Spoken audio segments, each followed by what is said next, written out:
And good morning, everybody. Thank you for coming along. Okay, I've got a very specific plan of what I want to achieve today. But before I get into that, and saying hello to everybody, I acknowledge the traditional owners of this land, the Whadjuk Noongar peoples. I pay my respects to their elders, past and present, and to Aboriginal elders and peoples from other communities who may be taking part in this live stream today. Thank you. And welcome, everybody. I've just got to get myself sorted, got to get the chat out, because right up to the live stream I was, NBN still sucks.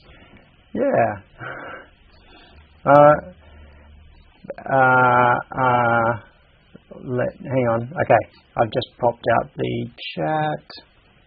I've got the audio feedback open, because what I was just doing right before the stream is editing the macros on the ATEM so that, am I sure my stream encoder settings are right? Maybe not. Yeah, I'm getting reports that the data rate is too low. I wonder what the stream settings are. I'm going to go into the ATEM control and see. I had it set to whatever the defaults were for YouTube. What options do I have in here? Streaming, platform YouTube.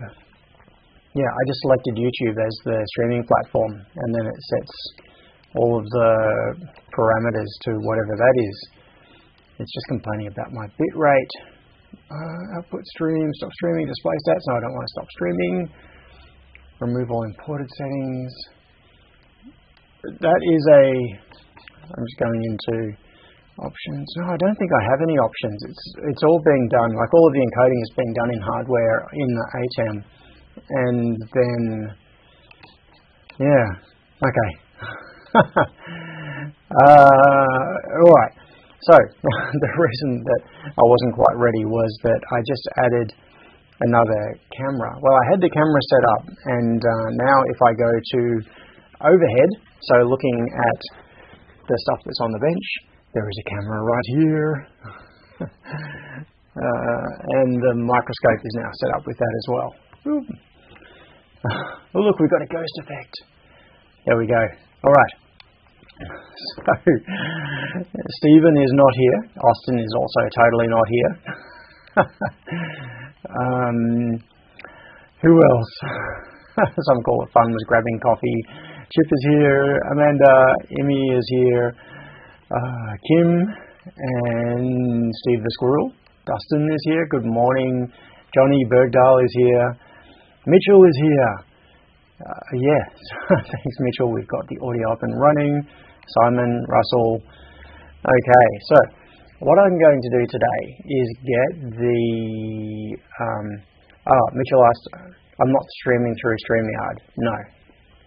This is using the ATEM streaming hardware, which is doing all of the capture and compositing, and then it is streaming via Ethernet. So it's wired into my local Ethernet and then out through NBN, pushing directly to YouTube. And according to the settings on the ATEM, it's using YouTube's default ingest servers, whatever that means. I can take some guesses, but I'm not going to assume. Ray's here. Okay. Chip says Imi is making coffee. I've resorted to iced coffee today. So right next door, as I've mentioned before, is a coffee factory which has great coffee, and they're not open on Sundays, obviously. They're not working today. But they make coffee pods with their own coffee. So they're like really, really good quality coffee pods. And they, so normally I have a pack of their coffee pods here because it's a cheaper way to do it. Still get the quality coffee.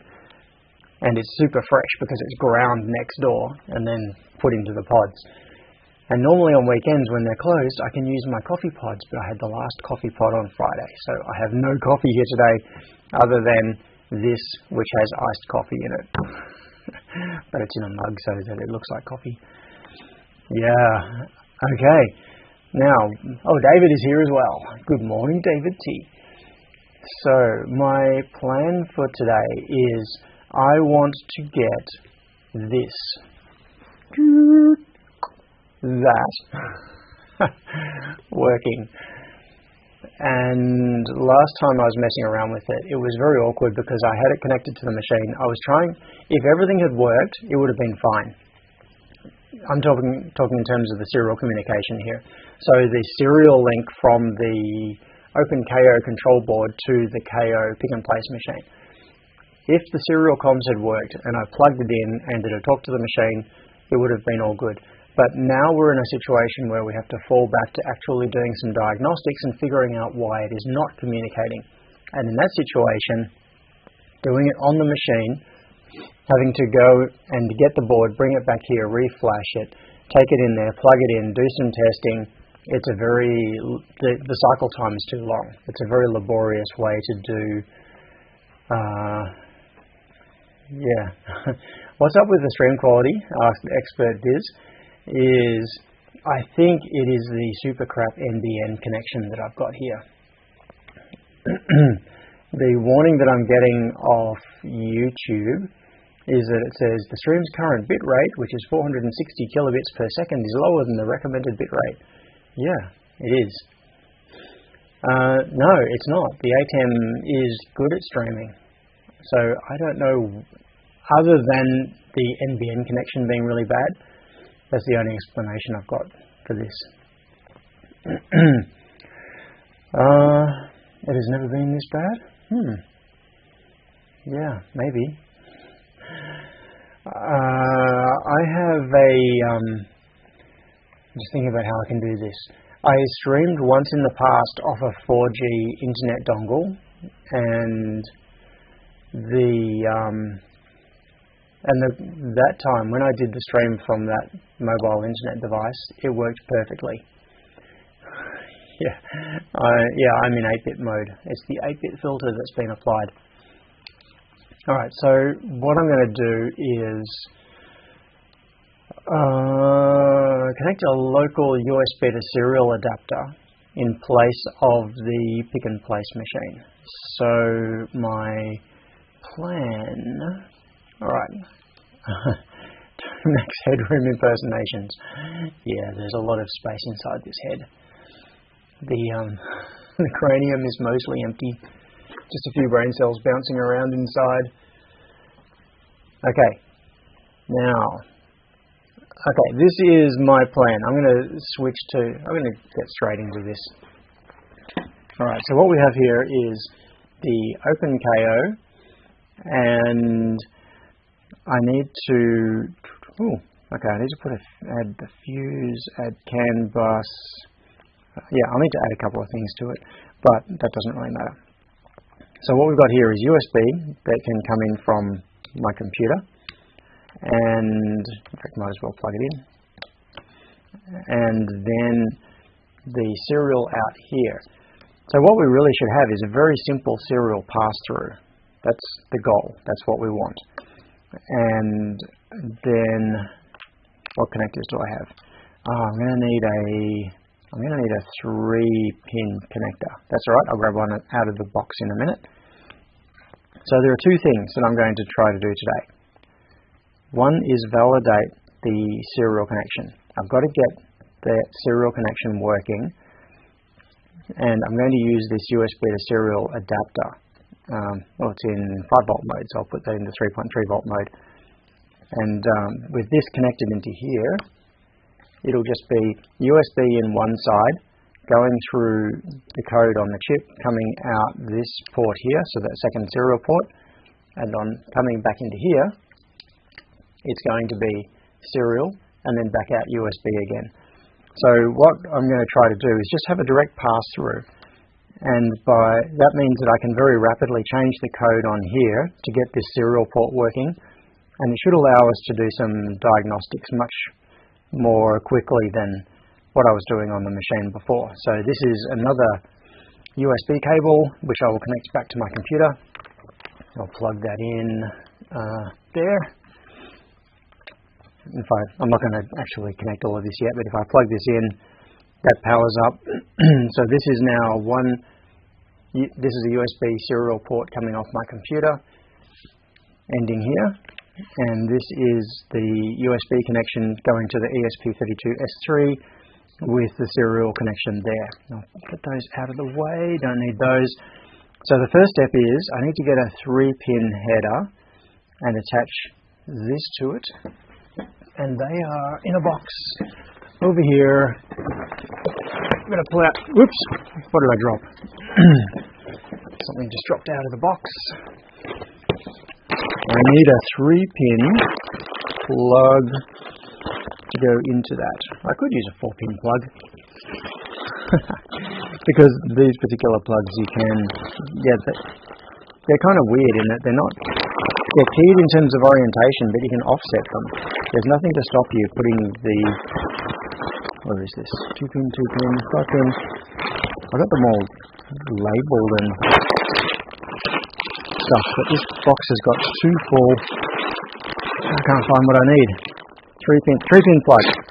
There we go, 3-pin plugs. So, yeah, I could have used one of these 4-pin plugs because you can just put it in like that. There's nothing to stop you doing that, even though it's offset. You can arbitrarily put these in at any position, which is actually really dangerous, but it works.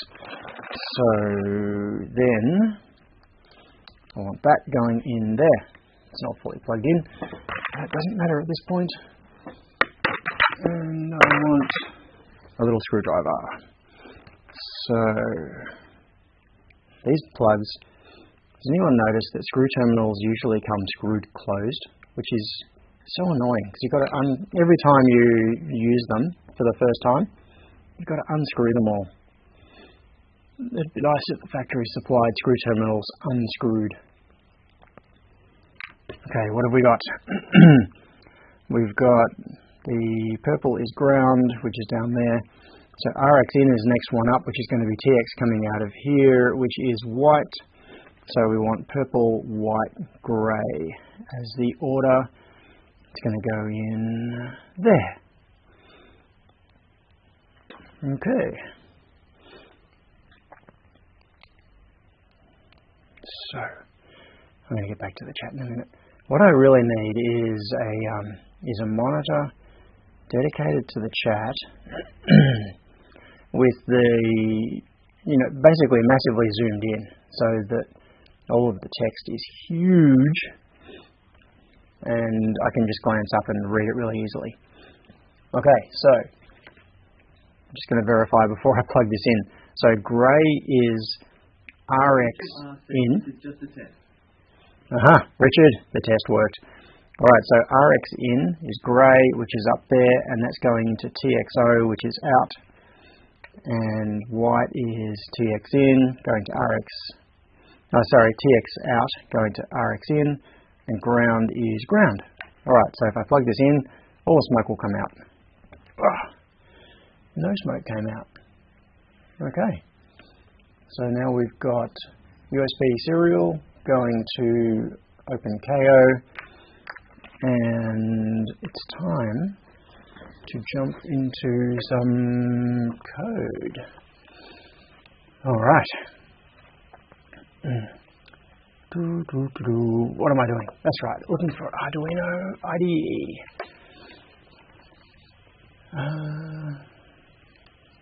Well, the bit rate has gone up slightly. It's now 673 kilobits per second. Where is... I blended in a cup blender. What do you blend? Oh, a milkshake? Yeah, I normally have a milkshake or smoothie. Oh, that's a good idea. Alright, just waiting for Arduino IDE to launch. It's getting there, it's getting there. And I think it's done. Yes, it's done. Okay. So, what I want to do is test the... we need to test the hardware at the lowest level with minimal complications. So, I'm just going to have a look. What have I got? Sketchbook. I want a serial reflector. And then we can mess around with... Where are we? Serial reflector... Okay, I'll get this up on screen in just a second. Come on. Okay, now this is going to need some hacking, but it's a start at least. Check the audio site. It has live chat on the side that is bigger than YouTube chat. Oh, good hint, Mitchell. Yeah, you're right, it does. So if I leave that window visible to me, it'll be easier to read. Yeah, cool. Now, what are we looking at? That's right. So, let's device.begin. Why does it say what? How does that work? No, this is not a good example of a serial reflector program. That's something that was screwed around with. So let's have a look at serial reflector mega. At least this one should have a proper serial port. Come on, open. There we go. Okay, now we've got serial. Right, let's just get rid of that for now. Get rid of that for now. And yeah. Let's have this come up. So we've got serial blah, and we're going to have to define some things. So let's go to, I'm just going to see if I can find a thing on an S3 program that I was just working on for a client that uses a serial port, uses a second serial port off the S3. It actually uses 2 serial ports. Okay, which screen is this going to open on? Right, okay, here we go. I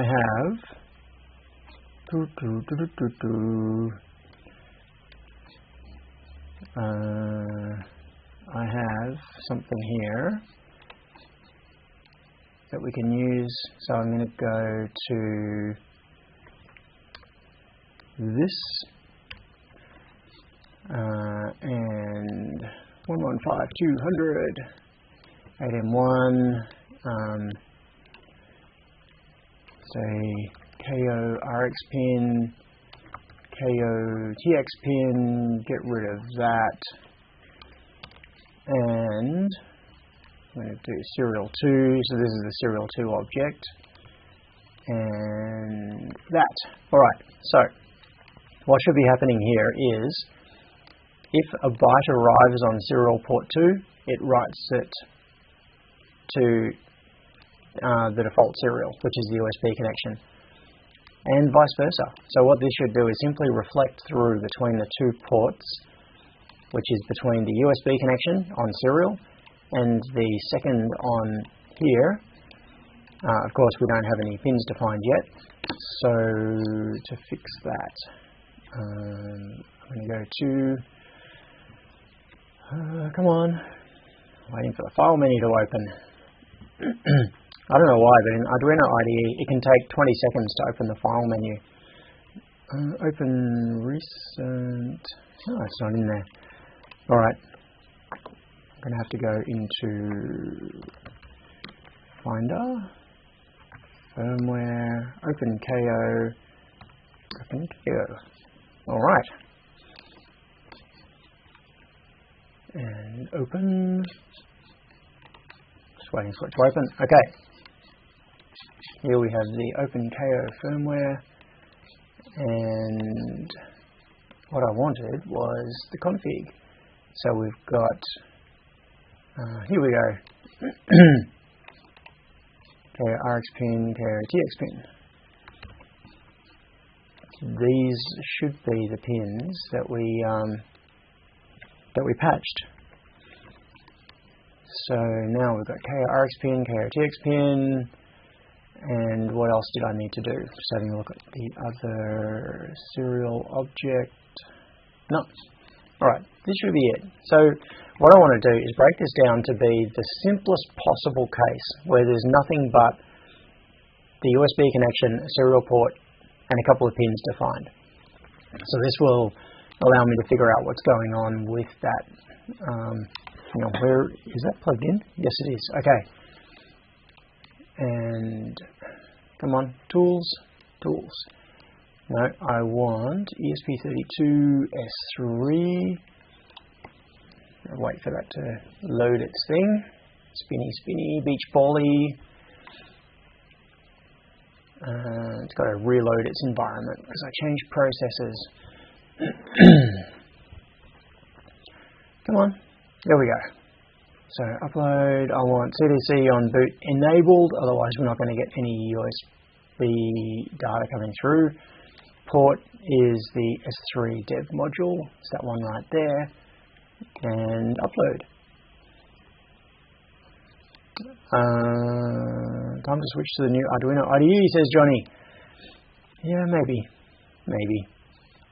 I had some issues with it when I was using it early on, and went back to the old one, and yeah, I haven't gone back again. Now, quite often what I do is I actually use Sublime Text as my text editor.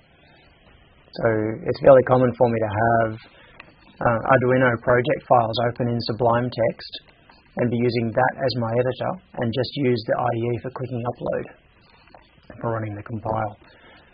Okay, so that gives us in theory this should give us a serial port on the OpenKayo board. Okay, now what I need is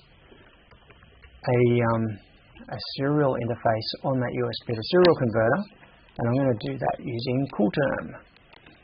Options, what have we got? No, and I want it to be, oops, which one is it? Not 114301. It is 3401. That's confusing. Okay, so I think this is the second port, which is the USB to serial converter, and I want it to be in line mode and open and connect. Alright, so what happens if I type something in here? It does not appear in here, and if I type in here, it does not appear in there. Okay, so what we've got here is a failure to communicate. Let's just check. I just want to check something. Now, there were issues now in the OpenKayo code, so in here, we had, I just want to check whether 43 and 44 are okay as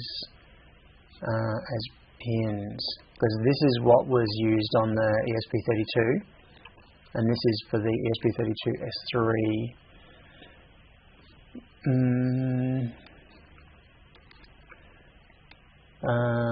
So 43 and 44, let's get Fusion 360 up so that we can see the pins. I want to check that I've got all of this correct.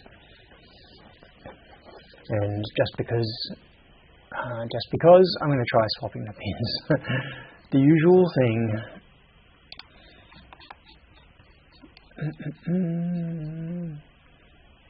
Yeah, I'll try that while serial reflector. So I'm going to make it 44 and 43. And upload. Go. Go, go, go. Did I even upload before? I can't remember. Did I just... I'm totally blank on it. I may have uploaded. I may not have. I might not have even uploaded the sketch at 43 and 44 instead of 44 and 43. That'd be funny. So, yeah, we've got nothing coming through. So I'm going to switch the pins back, unless someone can tell me that I did do the upload and that I'm just being insane. I may have left it as it was.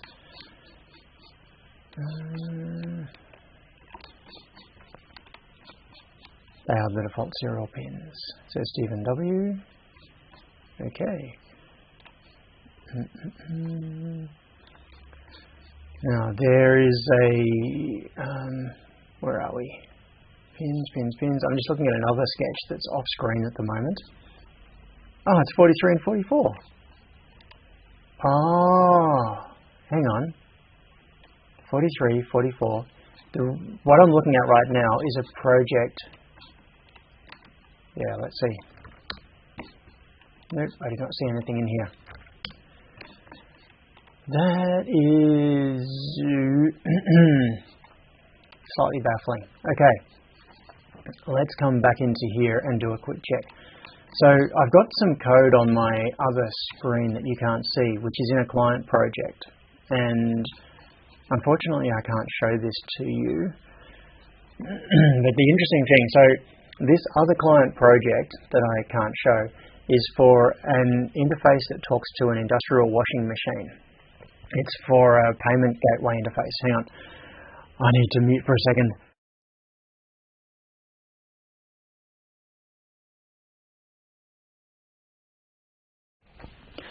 Oh, okay. I think my throat is slightly better now. Okay, so this other board, the code that I've got open, is using an ESP32S3. So it's the exact same module. It is an S3, isn't it? Yeah. It's the same module, and it's using a serial interface to talk to an industrial washing machine, the type that's used in laundromats. And the code that I'm using in that is, in fact, it uses the same pins. Like it's the TX pin is 43, RX is 44, and what I wanted to verify. Okay, Fusion has opened. That's nice. So now I can go into Superhouse Projects, OpenKayo, and bring this up on screen. I just want to make sure that it really is pins 43 and 44, because I might be trying totally the wrong thing.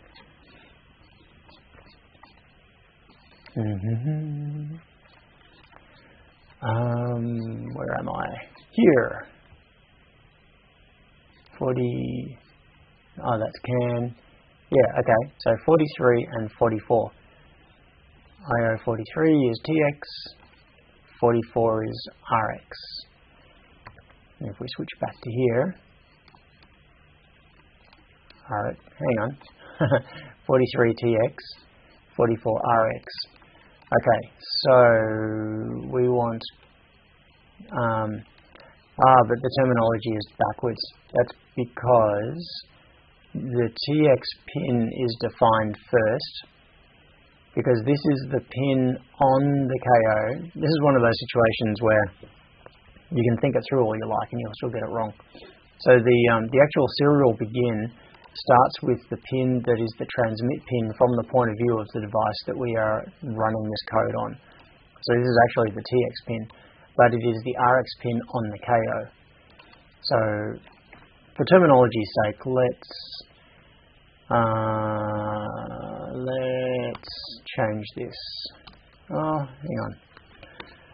I want to keep this consistent. So it's going TX, RX.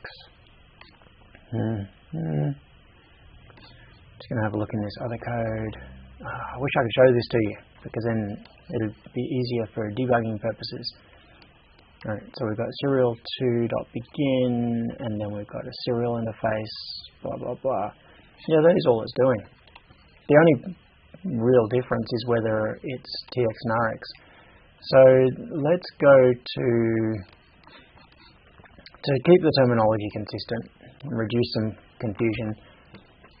I'm pretty sure the serial interface definition starts with the TX pin. Or does it? I don't know. Does anybody in the chat know?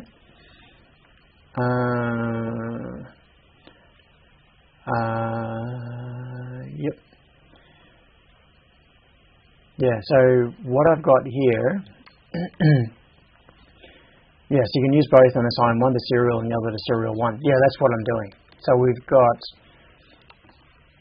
in fact, I should just make absolutely sure that CDC on startup is turned on, because that would also make this thing appear deaf. USB CDC on boot is enabled. Yes, that's good. That's what we want. Upload mode, yeah, that doesn't matter. Yes.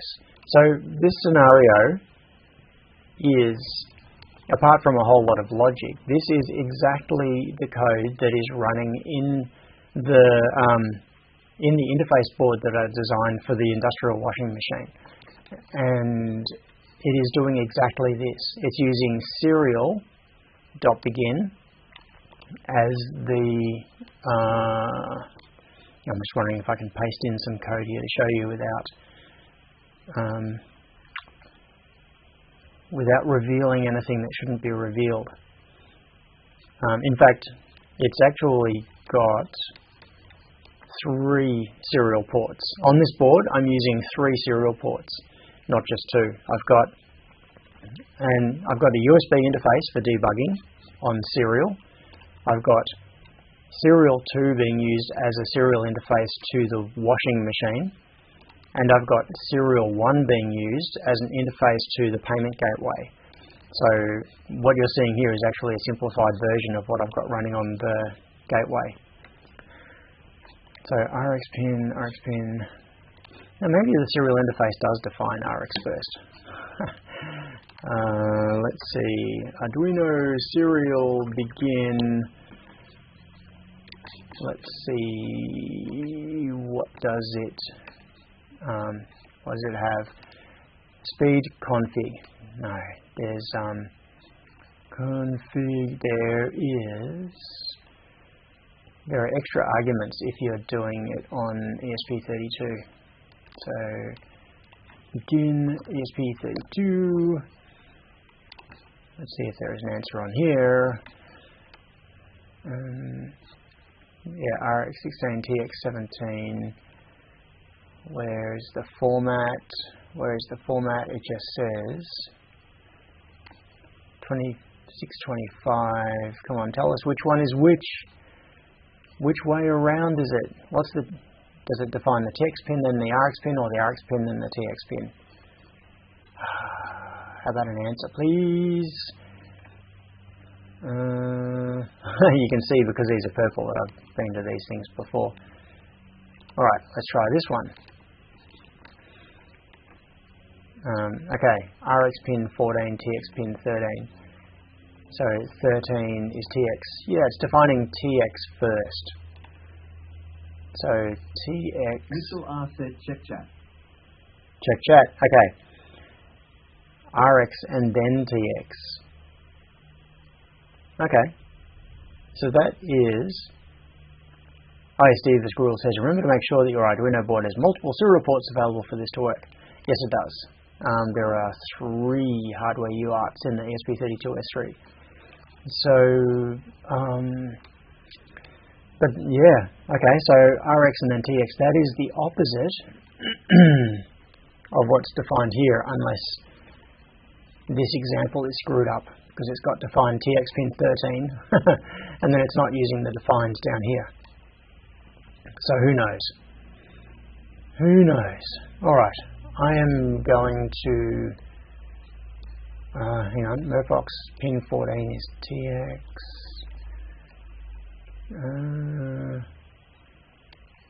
Serial. Yeah, okay. That doesn't help. Oh, drink time.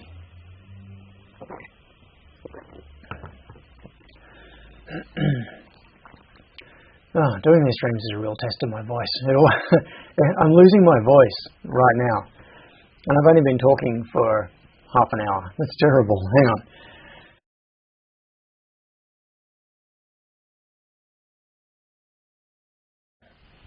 All right. Still sounds terrible. Okay, so we've got, I'm going to follow this. So we've got TX, the TX pin from our perspective is 43. The RX is 44. So TX is 43, RX is 44. And then, according to that RFID example, we're defining RX. Now, I'm pretty sure it's the other way around. The TX is defined first and then the RX pin. Anyway, I'm just going to have to keep trying with both directions. So, set up, what have we got? I might even have to stick the oscilloscope on this at some point. Go hardcore. Serial 2.available, serial, etc. Alright. Serial doesn't have standard pins on the S3. Yeah, so where did I do that? Austin_creations said I have it backwards. Double check my new post. Okay, cool. Thanks, Austin. Config blah, RX pin. I'm just looking at Austin's post there. UNT RX FIFO full blah. Okay. So, but yes, you're absolutely right. What I should be doing is checking my original serial as well. In fact, let's do something a little bit different. Let's try in here. I'm going to do serial 2.println. Oops, I can't type. Println millis. I'm just going to have it. I'm just going to have it spit out. Delay 100. That'll do. Forget all of this and comment that out. So all I'm going to do in the loop is spit out the uptime in milliseconds to serial 2 and then see if we can see it on that port. So we don't even care at the moment about serial 1, we don't care about this, we just want it. Oh, actually, that's a good test. Let's do this. We should see serial reflector starting up. In fact, what I'm going to do is, let's do this. I'm going to change this. I'm going to go serial.print like that, and make that, no, not 1, just serial, you idiot. And sorry, something is going through my head right now and I'm not explaining myself. Yeah, 2, that'll do. Okay. So what this should be doing is printing the uptime in millis to the USB interface, so prepended with U. Simon said, use the scope loop. Use the scope loop, yes, I might have to do that. And it should print to serial port 2, prepended with 2, the uptime in millis, and it will do that 10 times a second. So let's just make it slower, doesn't need to be too fast. So this way what we can do is verify if we can see, so this is eliminating any of the complication with the pass-through stuff. All it's doing is treating 2 serial ports totally independently, sending data to both of them 5 times a second. So what this should allow us to do firstly is validate that we are getting data back on the USB connection. So let's hit go on that. And because it could be that it is communicating on the other side and we're not getting it back through or something. So we will break it down to the simplest possible thing and validate the 2 serial connections independently. Okay, now where is the console? Okay, so, ooh, interesting. We are getting 2 appearing. Oh, hang on, did I just screw that up? I did too. I screwed that up. This should be serial 2. That's why. Okay, so at least this has validated that we are getting data coming through on the USB connection back to the computer. So we'll upload that and pull the... okay, done? Okay, right. So this is the code on the S3 outputting millis back to the USB port. So this is using the default serial port. That's working. Okay.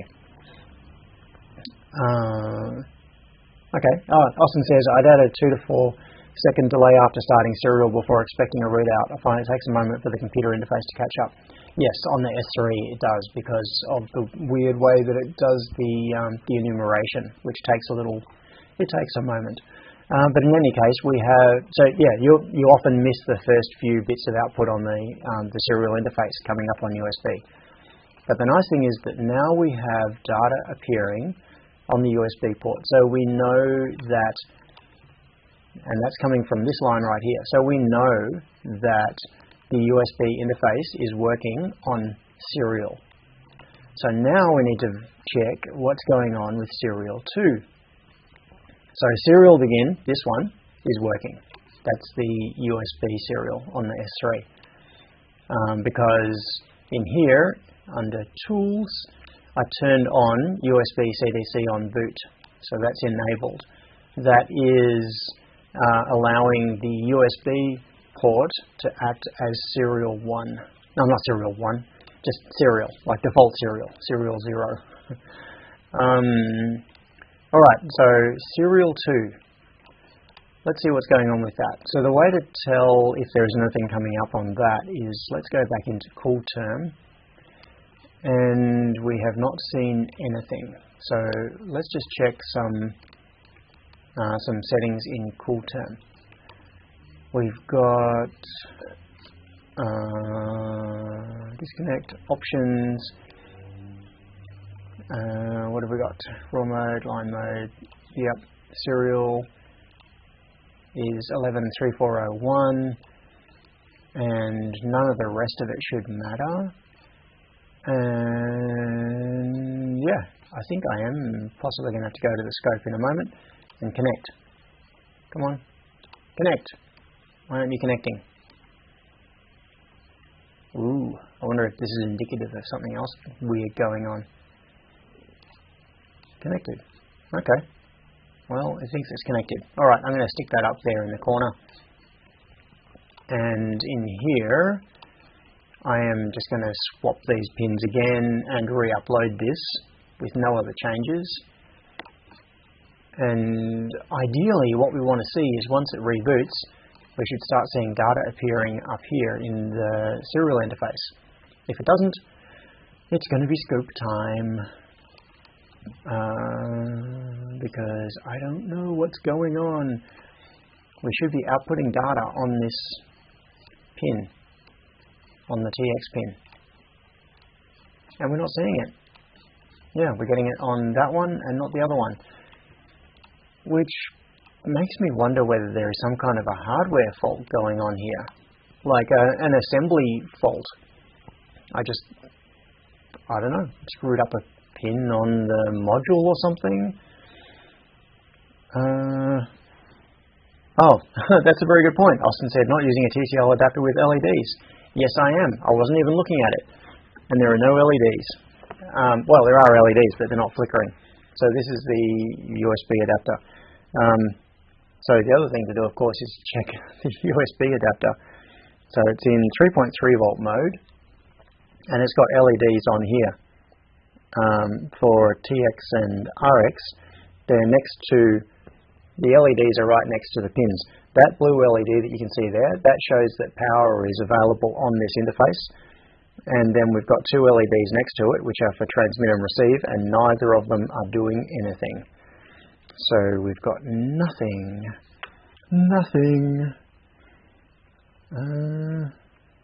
Yeah. Okay. If you have a voice assistant, tell it to stop listening right about now. Alexa, turn on bench 1. Okay. Alright, so now I should have an oscilloscope, and I have a probe. Oof. And I need some ground. I've got some ground here. And TX is that pin there. And what am I seeing? Is it even that pin? Let's my time base is really short there. Ooh, I'm pretty sure I'm seeing data coming up on this.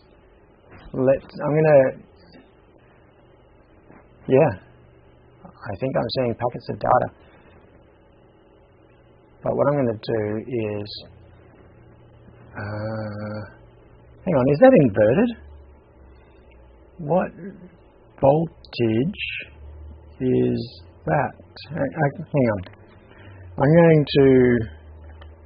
What am I going to do? I don't know. I'm stopping to think about what I'm doing here.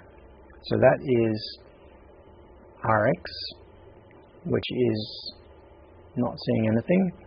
So if I can get something captured on here, I'll grab my phone and bring the camera up so that you can see what's on the screen of the scope. So what I'm seeing is that the voltage is mostly around 3.4 volts, 3.3 volts. Alright, I'm going to unplug this because I don't want the USB to serial interface to be influencing at all, and just stick this in here and see if I get the same thing. Come on, can I get a alright, better still. I'm just going to stuff an unpopulated connector in there and stick this on here. Okay, so now there's nothing that is influencing that signal. But the signal is not really quite doing what I expected it to do. It is staying up around 3 volts with little excursions down, like it's an active low signal, which is weird. And this is sitting rock solid just over 3 volts on the RX pin. That is really super strange. Okay, I've got to go back to looking at the hardware, I think. Right, let's check what's going on with, where are we? With this. Okay. Come on, change windows. There we go. Get rid of that. Yeah, so this should be as simple as it is. So we've got TX coming out of this pin, we've got RX going into this pin, and it's 2 tracks with nothing else involved. That's it. Nothing else there. No level shifters, no nothing. So, what is it? That's the 4th one down. I'm just going to disconnect this. Let's have a quick look here. Oops, that's a bit too much zoom. Lots of mess there. How's the focus? Yeah, about there. And way too bright for the camera. Alright, turn the brightness down. Okay, so there you can see the 2 tracks coming out with something to point with. Here we go. So we've got, that should be the TX pin there, that's the RX pin, comes out along here and connects into there. And that should be it. There is nothing else going to those pins. Have I screwed this up somehow? Doesn't look like it. Are the solder joints there? Good. Well, this one, I can't actually even tell if there's solder on it.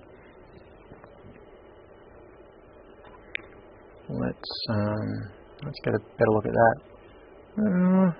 Yeah, it looks like it might be. But I'm going to resolder that joint just to be sure. Oh, the camera is twisted. There we go. That's a bit better. I'll grab some solder. Grab some from Tom's bench because he finished his roll of solder and I gave him mine. Soldering iron is hot, yes.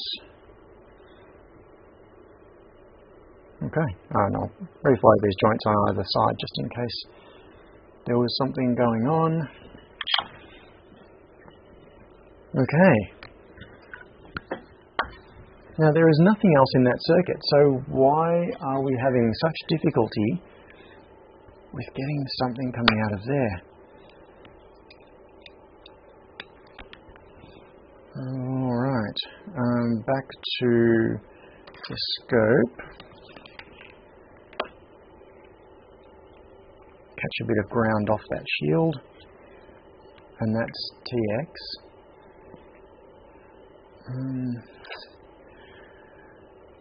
Where to go now? I'm kind of baffled. I'm going to have a look in the chat in a second because I haven't looked at it since I moved over to the bench, and see if people have suggestions about what to try.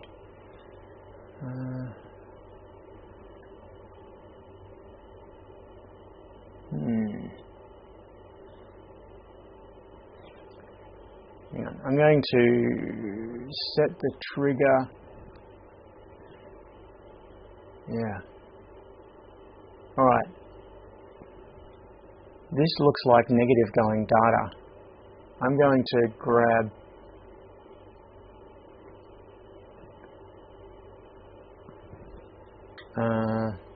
yes. Okay, I'm going to grab my phone and hopefully let you see. No, not that. I want DroidCam.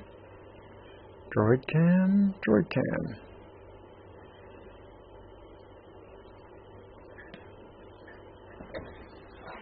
Okay. DroidCam. And what am I looking for? Oh yeah, there. Okay, here we go. Let's see if this works. Yes, we do. We have camera. Alright. So what I'm going to do is I'm going to point this camera at the screen of my scope, and then I'm going to put the probe back on here, and you will see what happens. So pointing at the scope.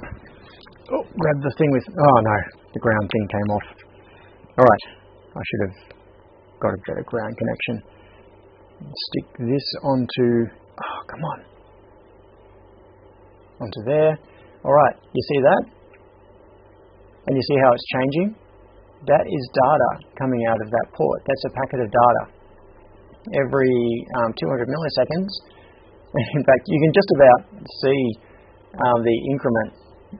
It's like a binary increment in the value that's coming out. So that will be the millis value being sent out the serial port. But the weird thing is, look at the voltage. It's like constantly high, and then it's going low, and it's not going low by much. You know, I can't hold everything at the same time, so I'm going to switch back to overhead camera. So there is data being pushed to that pin.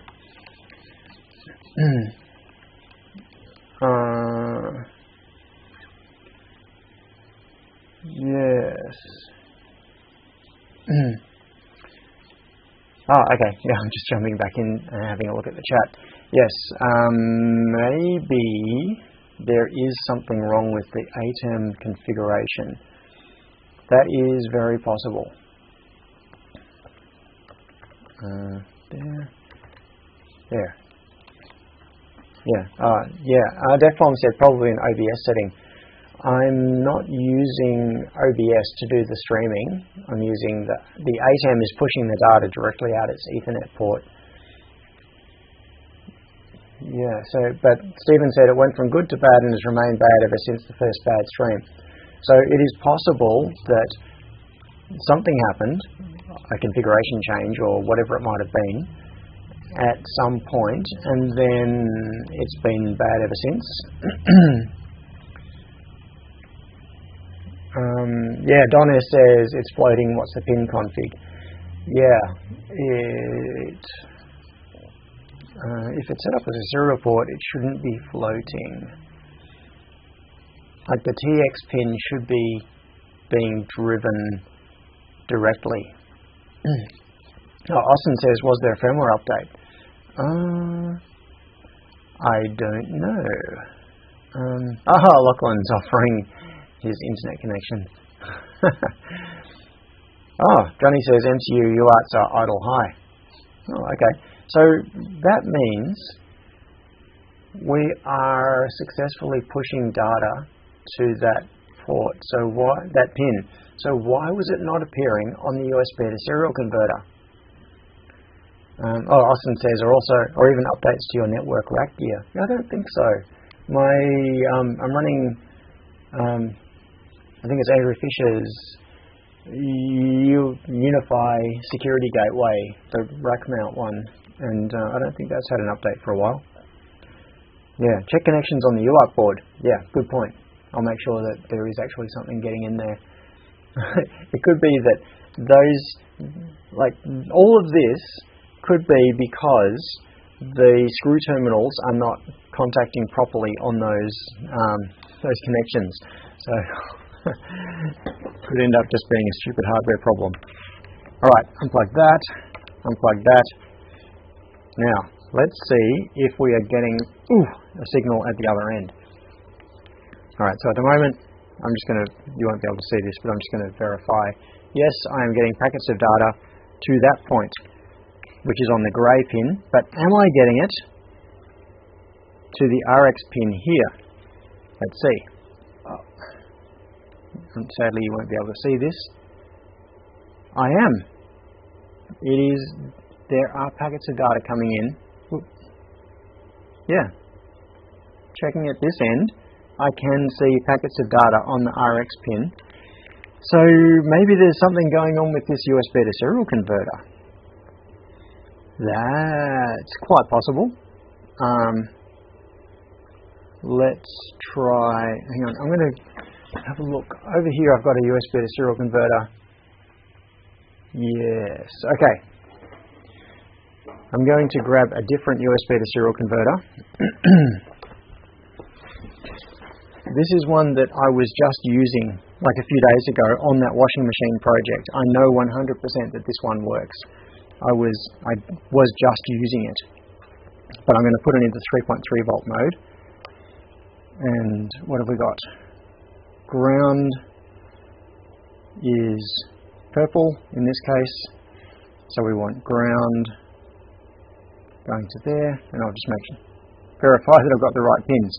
That one's ground, and then I want white and grey coming in here, going to TX and RX respectively.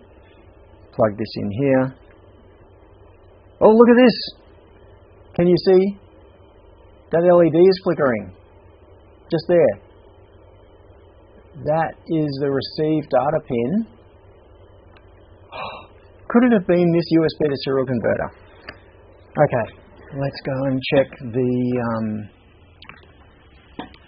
check in here. So where is CoolTerm? CoolTerm. Oh, look at that! We have data. Oh, what? Oh, System notification. that is annoying. So thank you for directing me to check the connections on the USB to serial converter. That was the clue. All right. That means that we are now in a much better position to go back to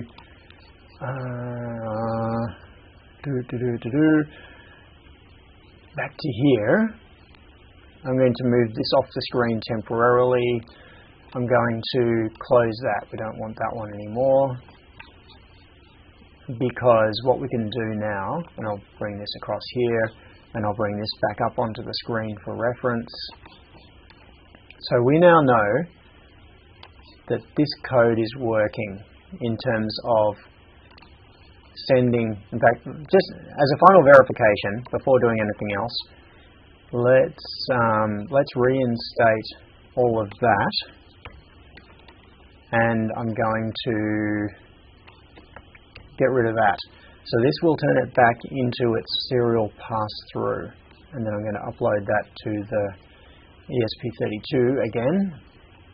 So once that is done, what we should be able to do is type on the USB connection to the OpenKayo board and have it appear in the console over here, and vice versa. Oh look, we're getting debug information coming out of here. And here you can see it's prepended by 2, which verifies that it's going out of the alternative serial port. So now if we come back into here and I type something in there, there we go, it appeared on the other side. And now if I type something in this serial console, hello superhumans, it appears over here. Yes, we have bidirectional communication going on. Whew, that's nice. Okay, I'm just going to leave that one connected for now, get rid of that, and move this over here for reference. Alrighty then.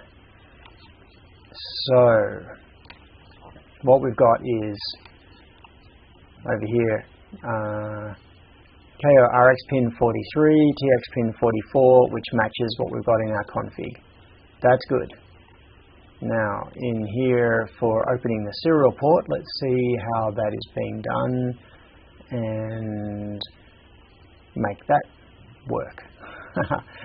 Alright, so we're going to use serial 2, and we want,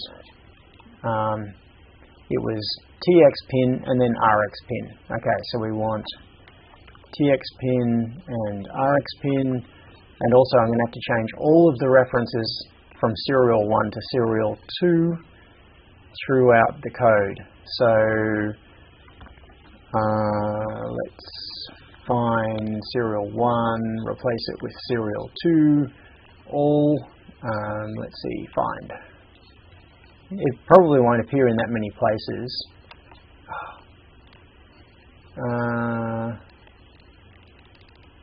I'm going to single step through it because I actually want to verify where is happening. Listen to Kayo serial stream, it's reading it, yep, and that's it. Okay, that's all of the instances. There are 2 instances in listening to the Kayo serial stream, and there were these instances in writing to the Kayo. That makes sense. Those are the only places that references to that serial port appears, which is good, because all comms goes through those 2 parts of the code. One to listen to messages from the machine, one to send messages to the machine. Now, okay, back to the chat just for a moment.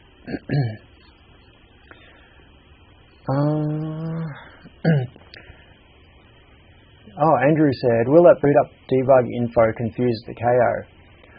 That's a very good question.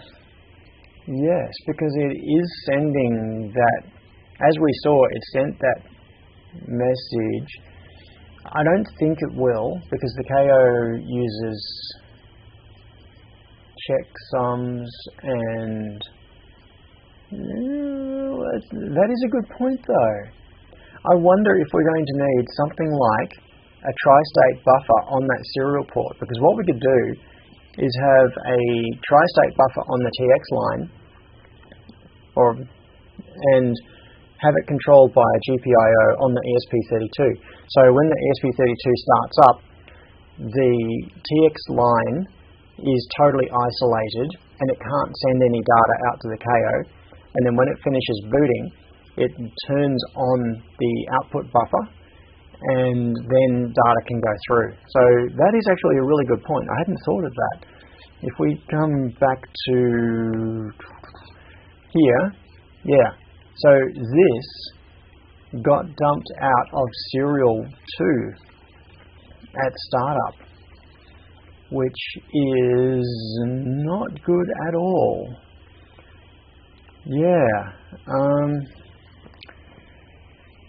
Yes. So, Andrew, that is a very good point.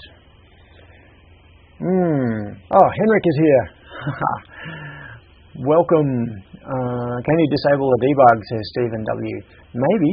It might be a config option for the S3. Let's find out. USB mode, CDC, firmware on MSC, DFU on boot disabled, upload, CFU flash mode. What am I saying? Doing JTAG adapter erase flash. No, I don't care about that. It may be that there is an option. It's not exposed here in the Arduino IDE as far as I can see. So we've got USB CDC enabled on boot. That is for the USB interface specifically. It's not for the other serial ports.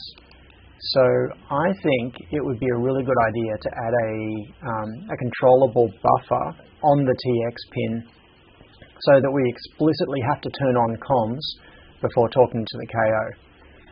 And that way none of that garbage is going to come out. The debug info is going to come out. Yeah, it's a flag that the Arduino IDE doesn't have. Need a delay at startup. No. Oh, can you disable the debug? Austin says need a delay at startup.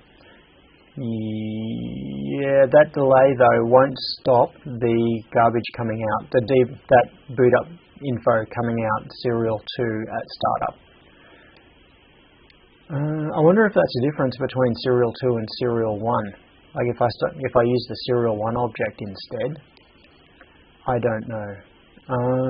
So let's what are we going to do? Yeah, Johnny says so it dumps debug info to the default port before it has in it the USB port. Yes, that's right. That appears to be what's happening. All right. Yeah, Henrik said yes, you can do that, but that is when you're using. So there is an option for it, but it's not exposed in the Arduino IDE. So Henrik's comment was, could it be this? Make menu config, go to component config, log output, set default log verbosity to no output. Yes.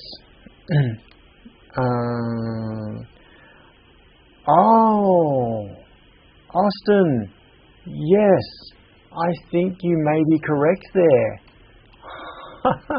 That is a really good pickup. Okay, hang on. Austin said, it's only sending it because you're passing from serial 1 to the serial 2 in the loop. Yes, okay, let's test that. Let's go back to here. And you're right, I don't think we saw that before that was happening. So let's comment that out. And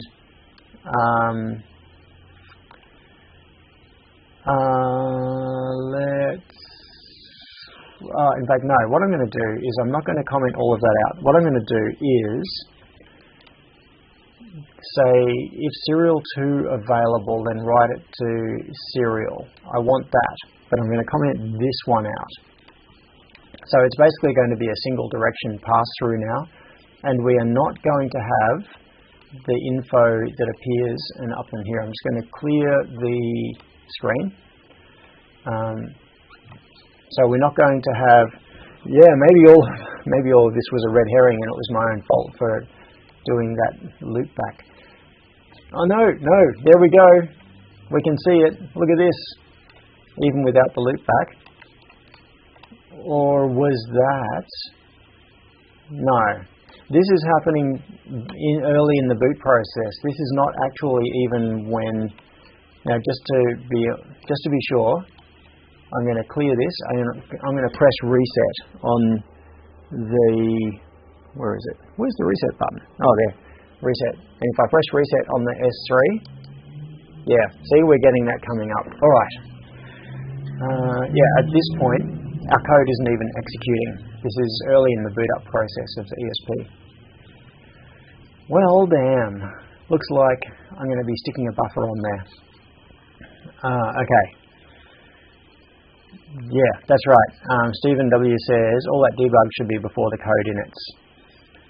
Yeah. Oh, Austin was making a comment to Henrik there, saying setting log to no output in IDE doesn't mean the ESP stops outputting data.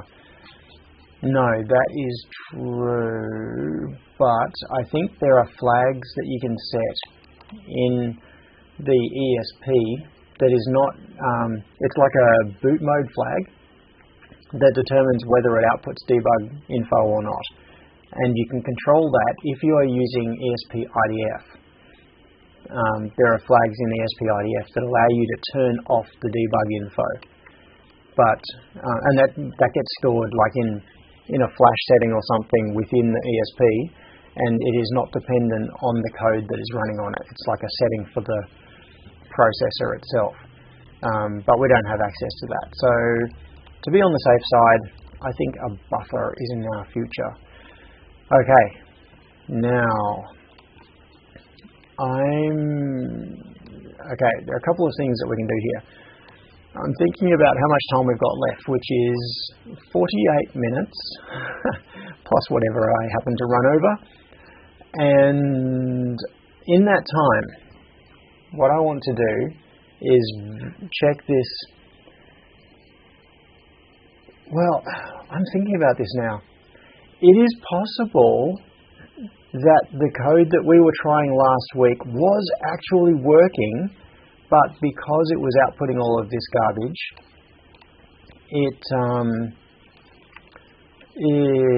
the KO was not happy. So, yeah. Okay, so the other thing two things that I want to validate before making revisions to the hardware. One is the serial communications to the KO, and two is the CAN interface. So I'm just wondering whether I should try plugging the board back into the KO now that we've got these changes made and see. Plug it again and see. Yes. Stephen says cut the tracks, use 2 different pins on the ESP and test again. Yeah, I don't think that's going to help because... Oh, hang on. Maybe it would. Yeah, because pins 43 and 44 are the default for that. Yeah, so if we remap on startup what the pins are, yes, as Johnny says, today we learned why you shouldn't use the default TXRX pins. In fact, what I could do is just cut one of the tracks. Yeah. Okay, I think you're onto something. Let's do this. I want to nail the serial communications, and then CAN. Let me just verify CAN. All right. So let's pick another pin. Let's pick a pin. What are we going to do? So the TX track thing that's from here currently goes to pin, IO43. What is on pin 38? Just because I am so lazy that if I can use the adjacent pad, I will. All right, pin 38 on the S3. Where is pin 38? What is it doing? Pin 38. Why can't I see it? There's pin 37. Where is pin 38? 38. Oh, there it is. It's IO2. Is IO2 a strapping pin? No, it's not. Okay. Let's cut that track and change TX to IO2. Yeah. Cool. System notification, 45 minutes remaining. Defcom says you could always black hole the data on the receive side until it gets a packet that receives at a start point, such as unique string. From then on, it looks at it.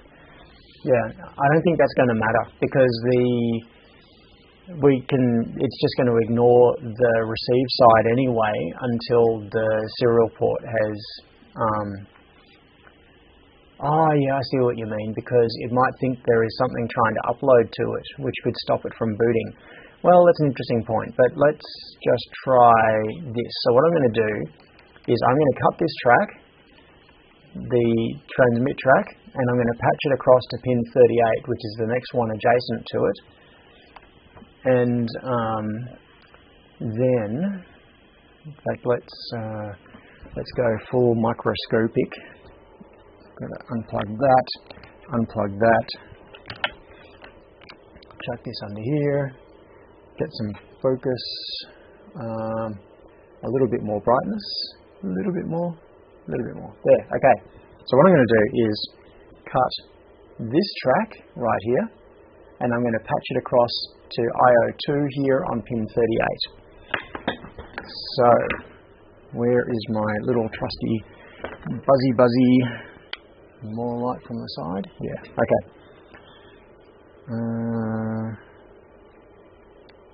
Oh, it's flat.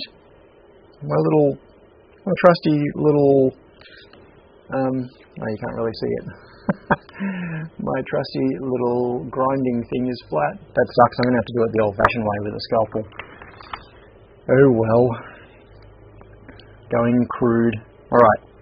So I'll just scrape a bit off this because I want to expose some of that track for soldering on a little patch wire, and then I'm going to cut the track on the ESP side of that exposed bit. Alright, and here we go. Now, where did that solder go? Oh, did I put it back on Tommy's desk? No. Where did the solder go? Oh, it's right there. Shoved off to the side. Alright, I'm just going to tin that track a little bit. Oh, I need a different tip. I'll go for this one.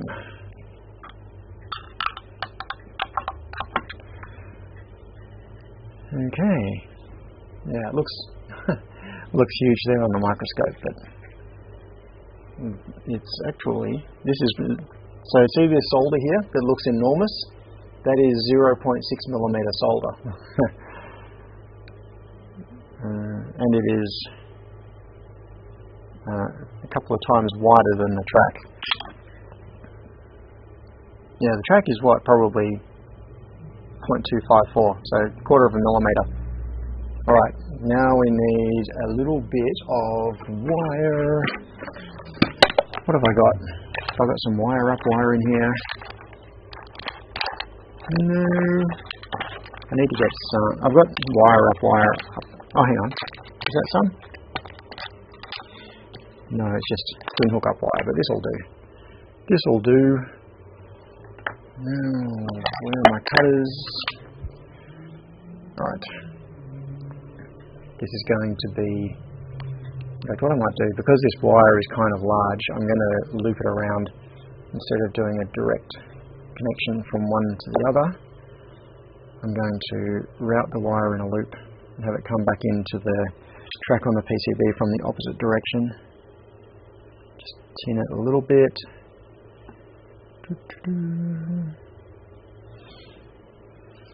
So, turning it upside down so I can get access to it. And solder that on there. And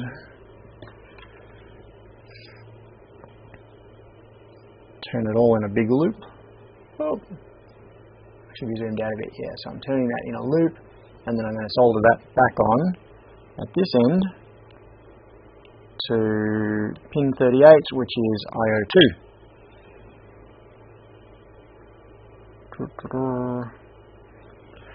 Cool. A little bit of thermal damage to the insulation there, but it's okay. Alright. So now we've got TX pin coming, the TX coming from IO2.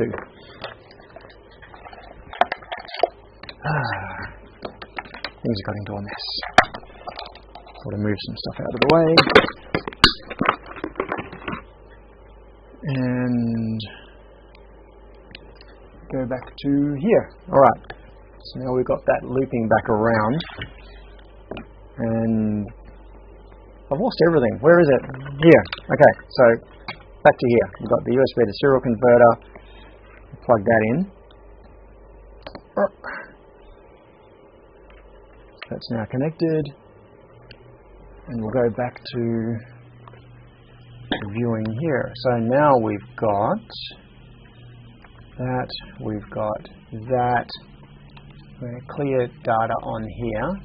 So this is the USB to serial converter, and I'm going to change from the TX pin from 44 to 2. I think that'll fix it. And then upload. Oh no, not in OpenKayo. Let's just do it with the loopback thing first. Where is the loopback program that I just had open? Did I close it? I hope I didn't. Let's see. Recent. Come on. Open recent. Waiting for the file menu to open. The Arduino IDE is so slow with all file system operations. Like, I'm still waiting. I clicked the file menu. Ah, okay, it's just popped open the menu. Okay. Serial reflector mega. Here we go. So we do want this one enabled again. So now we've got serial 2 and serial 1 writing back to each other, and we want to have pin 2 instead of, come on, pin 2 instead of pin 44 for the TX pin. That should be it. So let's upload and see if we can do comms and not get that garbage appearing. So we should have bidirectional communications now. But yes, we may need to change the RX pin as well. That might be a good idea, because the Kayo is going to be outputting periodic status reports, and if the ESP32 sees that, okay, let's see if this has worked. Type a message in there, send, didn't appear in here. Type a message in there, send, didn't appear. Ah, goody. Problems. Alright, let's check what I stuffed up. So pin 44, did I do the wrong one? 44, no, it's 43. 43. Yeah, okay, so that should be 44. And this should be 2. Yeah, so the perspective of this is the RX pin from the Kayo's perspective. It's not the RX pin of the ESP32. It's actually the TX pin of the RX32 of the ESP32. All right, back to CoolTerm. Right, so we've got that, we've got that. Now let's see, can we send data to CoolTerm? Yes, we can, it appears. And can we send data from CoolTerm?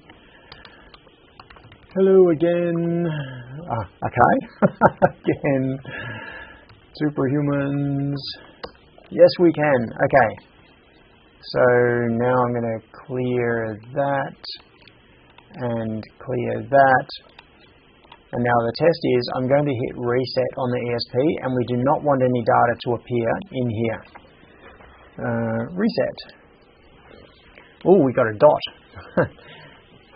That was probably just something as it was. In fact, I'm going to press reset again and see what happens. I'm going to press reset and hold it.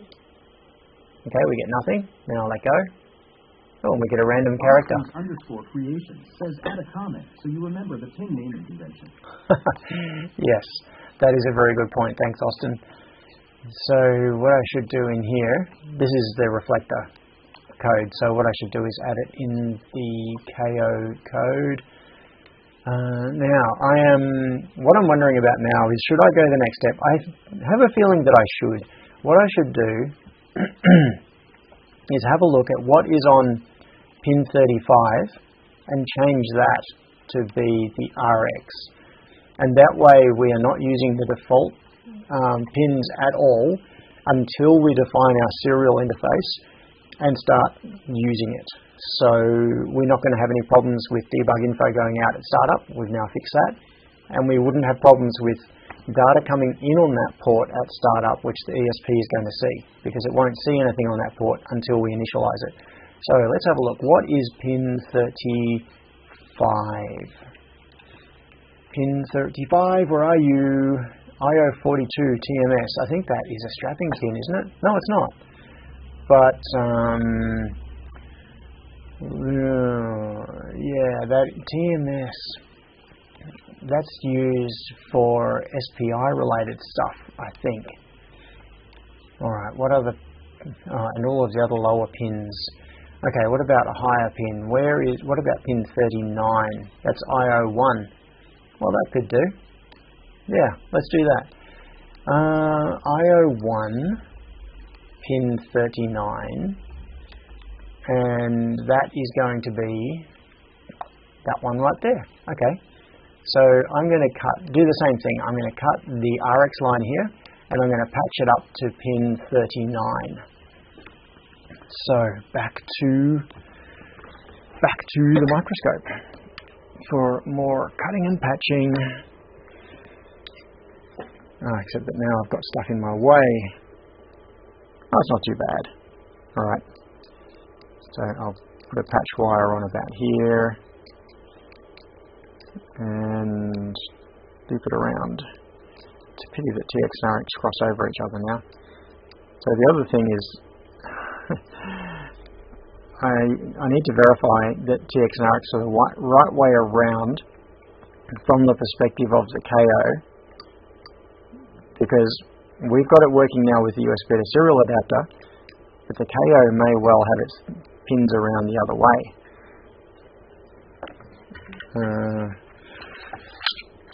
Yeah, so before actually sending off for new versions of this PCB, I'm going to connect it to the KO and we'll see if we've got communications happening.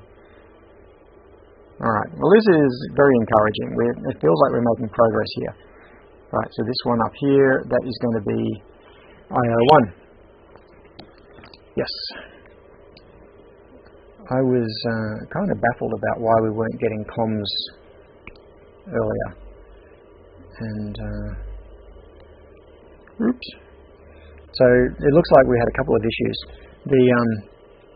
Doing the bench testing, there was the problem with the USB to serial converter. So I need to figure out whether that USB to serial converter is busted. Or maybe it's not even worth my time to try to figure it out. Might be better, safer just throwing it in the bin. And the other is, when trying it on the KO, it could well have been the startup stuff that was screwing it up. So apart from that, it might have been kind of working on the KO. But discovering one of those issues has kind of, revealing one issue has revealed the other. Come on. Oops, I think I just bridged my my cut on the track. Okay, there we go. Leave it back around. And now I'm sad because these pins are swapped.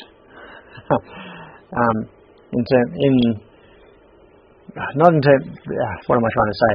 I'm sad that the tracks are no longer straight through runs. Like the top pad goes to the bottom one. In fact, I could just reverse these. Will I? Won't I? Yes, I'm going to. Screw it. I'm going to take that one off there. Take this one off here. Move it onto here. Move this one onto here. So I've just swapped it. So now TX is this one. RX is this one. And that is thinking ahead so that when I do the PCB routing, it is a straight run through on those connections. But that does mean that now I have to change the config. Right, plugging it all back together again. Yeah, I've got to change the config on the TX pin as well as the RX pin. So now my TX pin, instead of going up to 38, is going to 39. Back to here. So I want that one to be pin 1, and I want this one to be pin 2. And upload that. Bring up CoolTerm again and clear CoolTerm. And we will see if we have comms running with those 2 pins, which would be nice. 1 and 2. So what were the strapping pins? It's 0. I've got to get this fixed in my head. If I come up to here, so it is 0, 3, 45 and 46. Okay. And where's CoolTerm? Back here again. Alright. So let's clear that and type blah blah blah there. Send. Oh, it worked. And now I'll type blah blah blah here. Send, and it worked. Nice. Now I'm going to clear data on this side, press reset on the ESP, and we'll see if we get garbage. We don't. We get nothing. This is now totally clean comms, which is fantastic. That's what we want. Very, very good. Okay, so we're now using the serial 2 object, but we're using it with non-standard pins. And now we should be able to, now if I close that, one thing I hate about Arduino IDE is there is no way to get, like I just clicked on that tools menu, there is no way to get to other windows. We'll wait for the file menu to open. Waiting. Yeah, the file menu always takes this long to open. It's ridiculous. So if I want to go into open something, now that I'm on the menu, like I've opened the menu, it's quick. But if I go away and do something else and then come back to file, it takes that long to open. I think what it's doing is recursing through all of the subdirectories and building the entire tree of everything before it even opens the menu. So it's doing a whole lot of file system operations just to build this menu each time you click on it, and then it caches it for a little while. Now, what was I doing? That's right, OpenKayo. The only way to get to an open window that isn't visible is to go into the file menu and then into Open Recent. There should be a window menu up here where you can just select between open. Anyway, I don't want to become a person that just complains about stuff. Doesn't feel good. Alright, so now we've got, now we want TX pin to be 1 and RX pin to be 2. I think. Let's compare that to what we had here. Not that. Back to there. Now I can't get to that other window, so now I've got to go to File and then go into Open Recent and get back to, I know, there are ways I can do this within Mac OS as well. Okay, here we go, Open Recent, Serial Reflector, that's it. Alright, so Kayo RX pin, Kayo TX pin. Now, as Austin said, I need to make a note about this. So we've got RX pin set to 1, TX pin set to 2.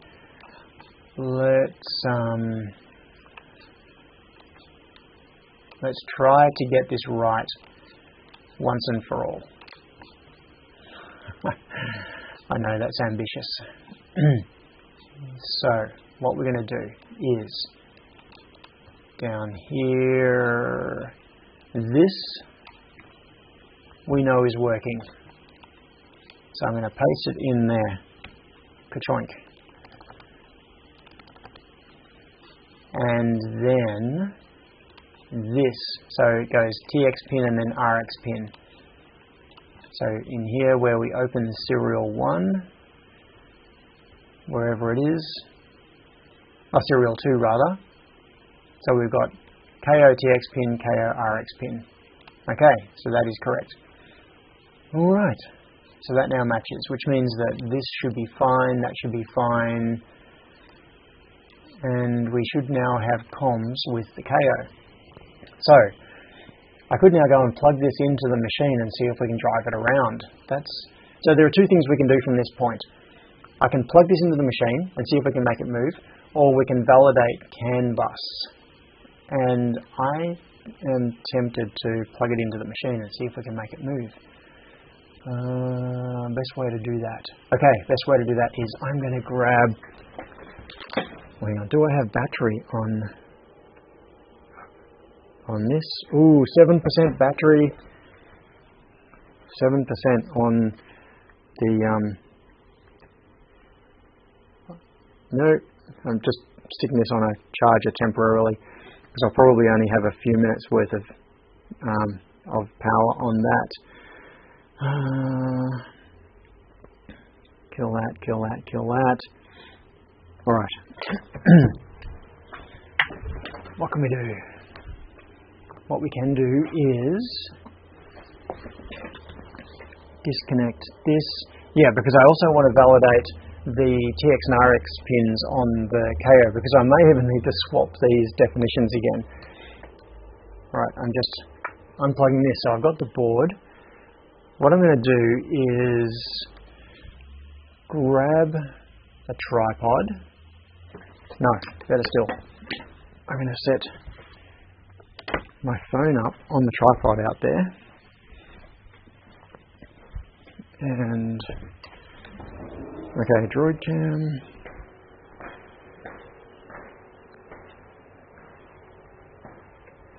Sorry, going silent while I'm figuring out what I'm doing.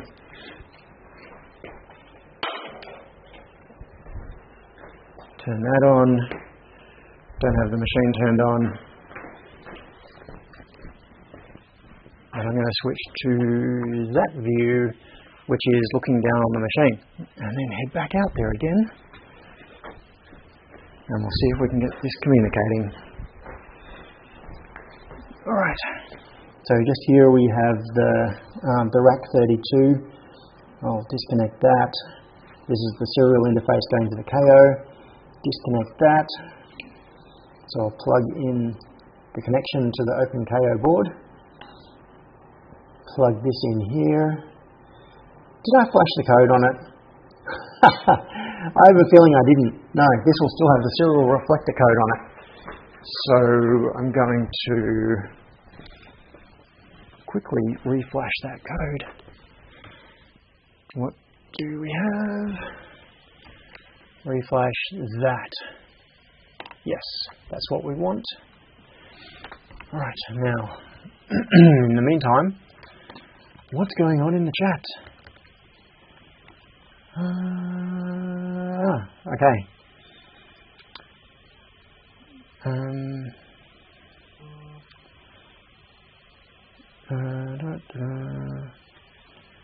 Let's see. Okay, has it updated? It is OpenKayo.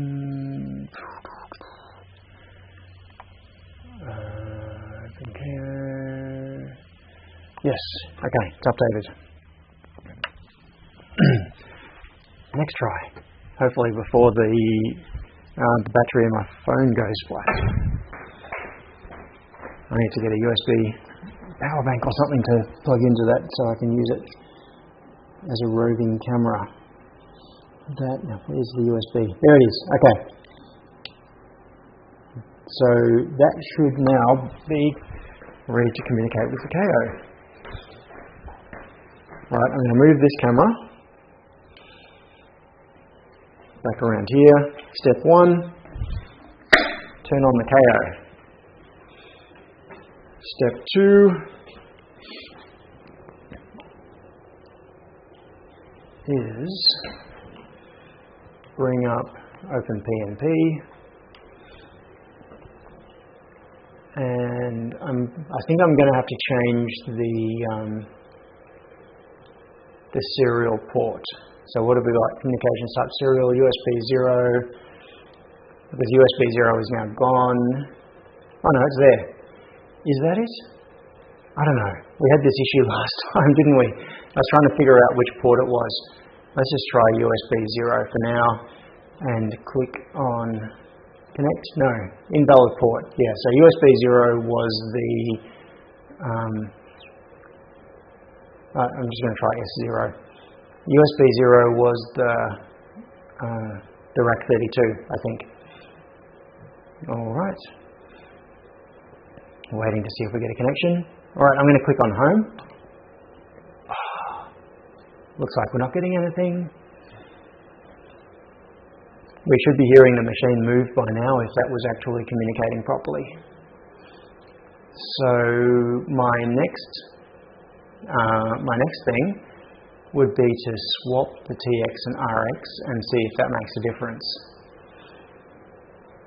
But that's going to mean plugging it back into my computer again. Yeah, that's going to be timing out. Right. I'm going to unplug that. Swap TX and RX and come back. Because the thing is, I'm not even sure from the point of view of the Kayo which is TX and which is RX. So if we come back into here and swap 2 and 1, upload, try again. It's one of those things where I could look at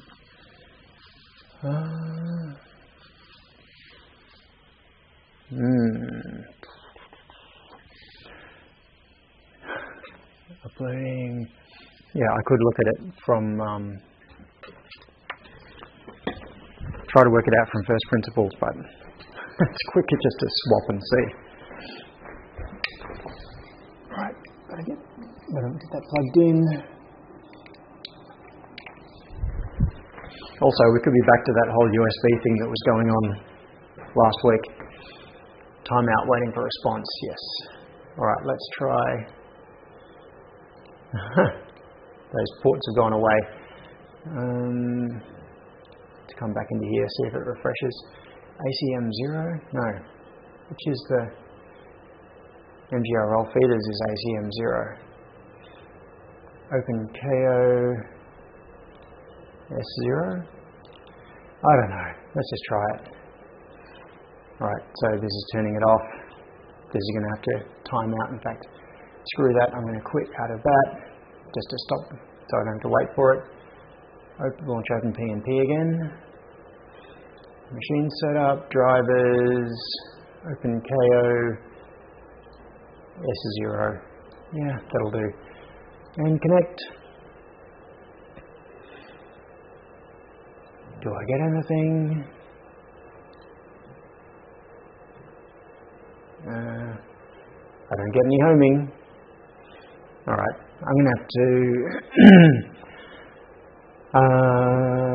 dig a little deeper. So part of this could just be the port set up on Ubuntu on this machine. So I'm going to do some more testing of that, maybe even just use my laptop and connect into it so that I can see more easily what's going on. Yo, machine not homed. Yeah, so it hasn't actually responded. Doing some diagnostics on that. I'll do that off stream, I think, and just figure that out. So what have we got? What's the time? It is 11:44. Okay, I think there is probably just time to do some validation of the CAN interface. So I'm going to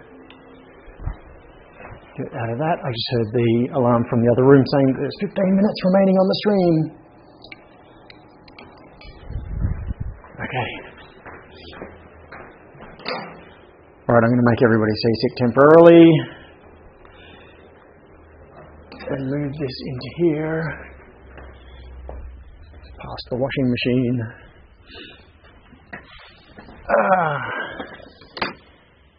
Oh, I hadn't even switched the camera.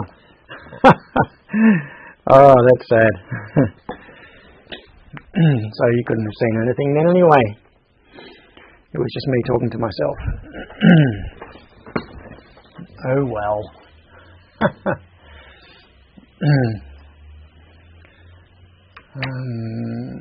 Okay. Back to here. Right. Okay. So what have we got? I'm going to need to put a connector on there. I need to put a connector on there. Yeah.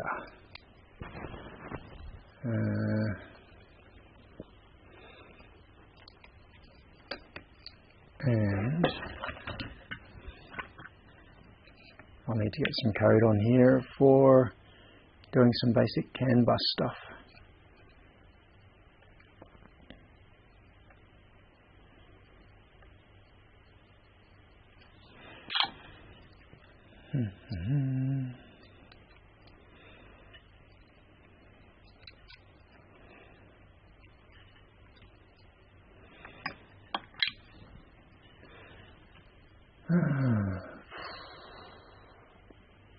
I'm zonked.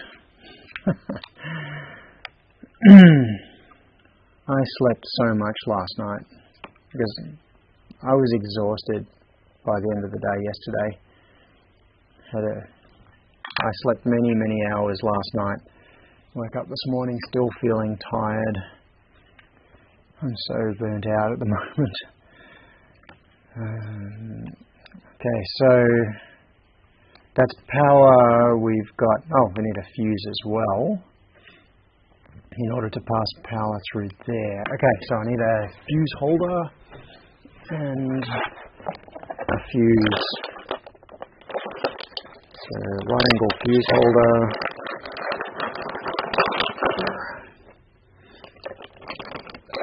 And a 5 amp fuse will do.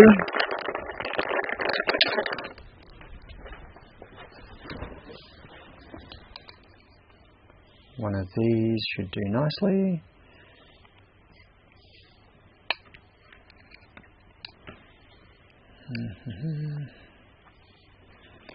Stay.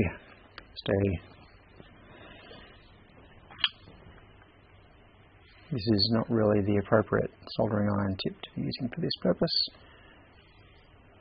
but it's surprisingly working okay.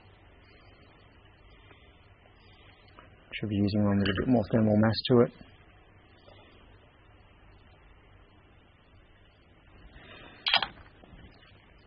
Alright, so now what we should be able to do is put power in here and power up the board and have CAN bus on here connecting to some other device. I really think I'm going to be pushing it to get this done in the next few minutes. So what do we want? So we want USB on here so that we can do some debugging and tell whether we're getting CAN messages. We need a link from here to here to another device, something that'll send some CAN information. I've got another board over here that'll do it. But I need to hook up some wire. What have I got? I think I've got some cable right here. I do. I've got cable. Oh, these ones. What is going on with those? I don't know. I was using those for something at some point. I don't even remember. But what I'm going to do is just cut all those off for now. I'm just going to use this bit of wire and make up a patch wire that goes from plug to plug.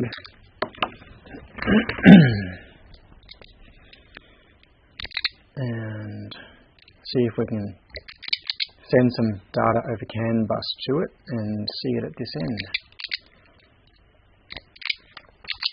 Hooking up the hardware won't take all that long.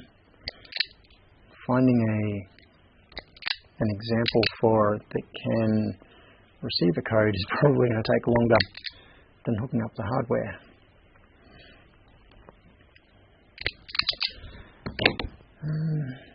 I'm just trying to think, have I done CAN on an S3 before? Yes, I have, but it was using an external CAN transceiver because I was doing a dual bus system. So where will I get data from? I'll get, okay, so what pinout do we want? We'll use red and black for power and ground, obviously, and blue and white. They're not the standard CAN colours, so it doesn't really matter which. Maybe white for CAN high, blue for CAN low. That sounds like it'll do. It goes in that way. So we've got, so it's going to be red, black, blue, white. Yep.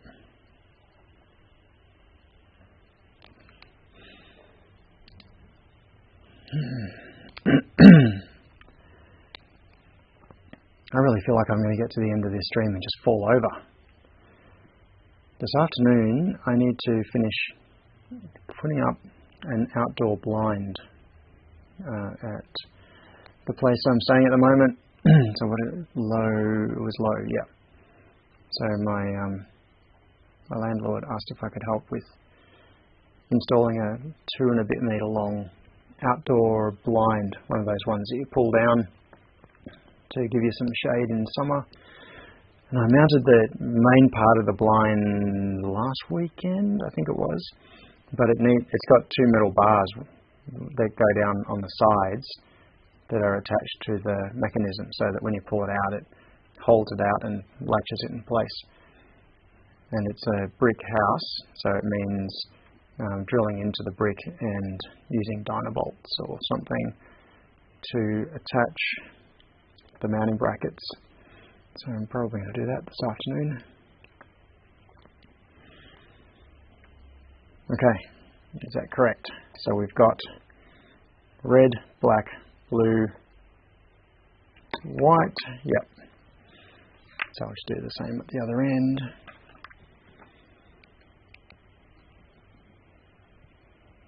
But I am, yeah, I'm kind of at that point where my brain is buzzed out and I'm really not capable of doing things. So this one will make the same. Just make it a match. So it's going to go from the bottom, white, red, black, blue. That way, something like that. Is that right? Going from the bottom, no, white, blue, white, blue,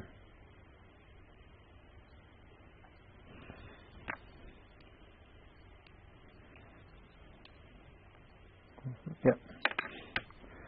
I can't even keep up I can't keep talking. It's like I've just faded out. We're getting some strands coming out there. I really should be using ferrules on these. But this is just a little test cable. It's only going to be used for a few minutes. Probably. Unless there are problems with CAN bus, in which case it might end up being used for longer. Okay, so what this cable will allow us to do is connect to another CAN device and pass power out to it. So I've got another device that is just out of view there, plug that in, and now I need to plug power in here. What have I got? Here. Here's a power connection that comes up from one of my lab power supplies. So with this, what I can do is put 12 volts in here, 5 minutes remaining. System notification. 5 minutes remaining. And power it on. Okay, so we now have another device which is being powered over the CAN bus, which is sending data periodically to this. So our next job is just to get some code running on this that will initialize the CAN bus and output the data on the debug console so that we can see that it really is receiving data. Okay. Now,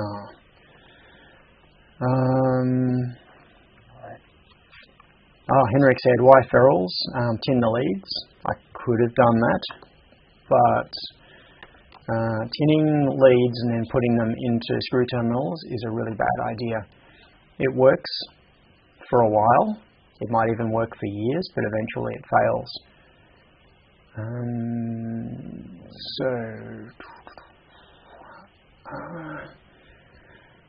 Let's see, what am I doing? My brain has faded out. Alright, I need a program that is going to examples. Yeah, I need a CAN bus. Where are we? CAN receiver. Maybe just the CAN receiver demo will do. Is this... Come on, you opening? Hello? Ah, there we go. Okay. Let's see. 500 kilobits a second. Yeah, that'll do.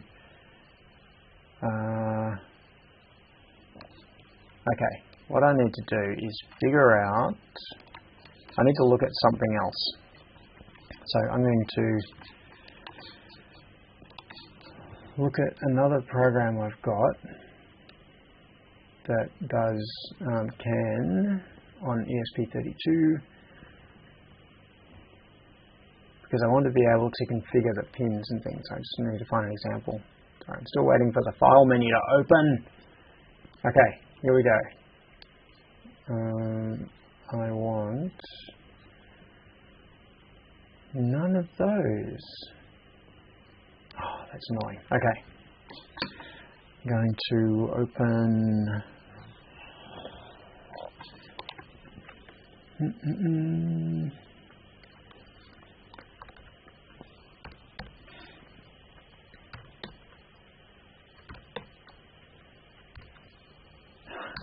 yes, I know, I'm in silence for a moment. I'm opening another project.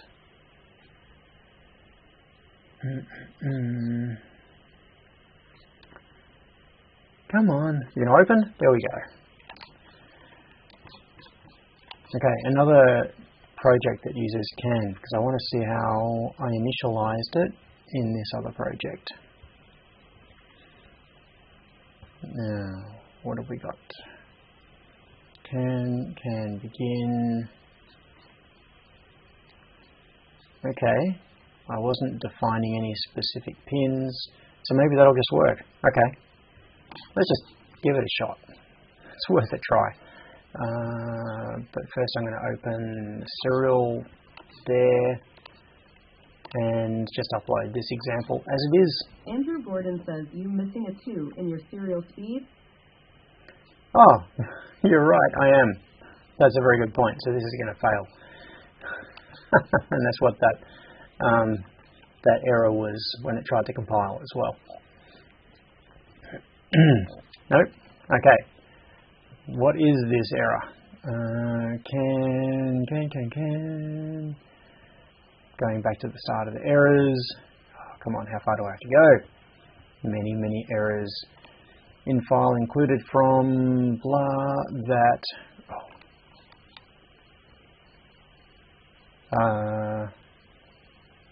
What was that? No, don't open that. Mitchell R said, can't. Yeah, that's correct. Now, technically, I think we've hit the 2-hour limit. If CAN begin 500A3, I think I've got to do. Oh, hang on. Notification. Stream is over. It's over when I see it's over. Alright, so in this other project that I'm looking at, it uses the same CAN bus. It uses the same CAN library. Am I doing any other initialization? I don't think so. Okay, But I think that's going to be a thing to check another time, because I am kind of burned out, and I think I'm going to have to. Yeah, sorry, I'm still scrolling through this, just checking for the CAN initialization. Yeah, so this error is happening in the CAN library. So I'm going to have to look up CAN on the S3 and find a suitable. Screw it. Let's try to solve this now. ESP32 S3 CAN driver. Let's see what we find. CAN driver, Arduino. Okay. Register CAN. Alright, so what does this board use? Where's the firmware? Testing examples. To use S3, yeah, that's all configured. With a car, okay, now where's the code? Example 1. Where is the code? Jack said, go look after yourself and go get some food, John. Oh, thanks, Jack Sec. I appreciate the concern. I'll be okay. Previous article files can be found in GitHub. No, that's for the Arduino 2.0 KNX software on CNX. No, that's just setting up.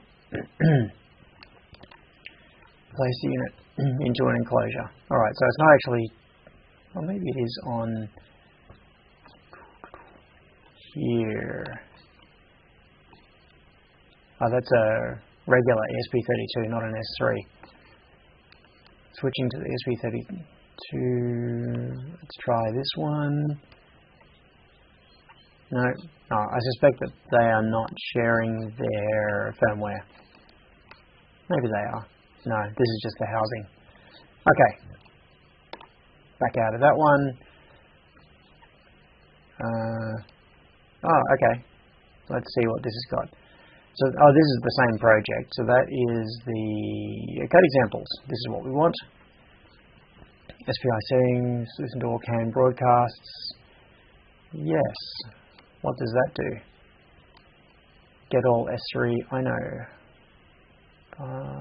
PNG, get all S3, I know. RX pin, TX pin. Okay, so this is defining the TX and RX pins. Are they using they're using the TWA driver, which is the 2-wire automotive interface driver.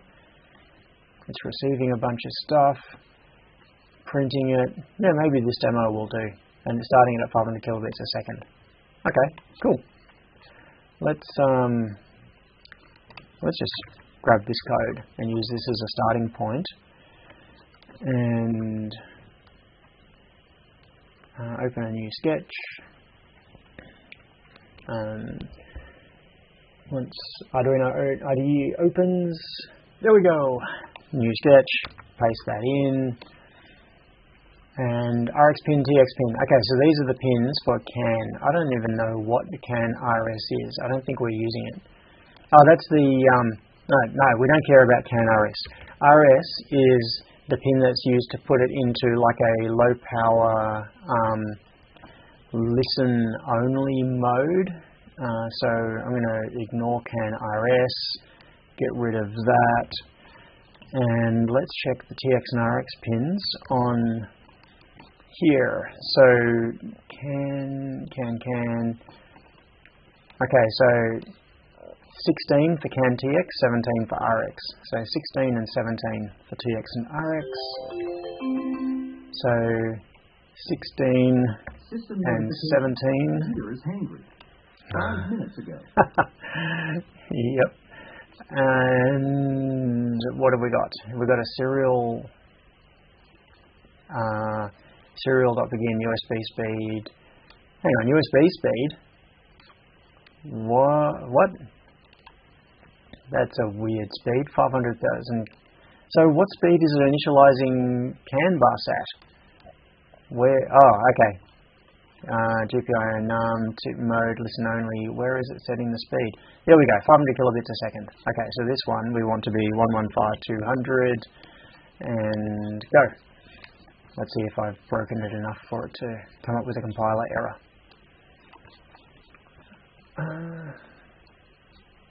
Hasn't failed so far, which is a good sign. Nope. Fatal error. Could not. Alright, so where is the port? Port SP32 dev module? Oh, it might have just been because I was opening the serial terminal. Like, I opened the serial terminal right as it was about to start its upload, and I think that might have ruined it. Yeah, that's better. It's uploading now. And then once it runs, we should immediately start getting some data appearing in here. But we're not, which is not a good sign. Okay. Now the speed of the... Now, I'm going to change this to 250 kilobits a second. The reason I left it at 500 is that the device that is currently sending data is sending it at 250 kilobits a second.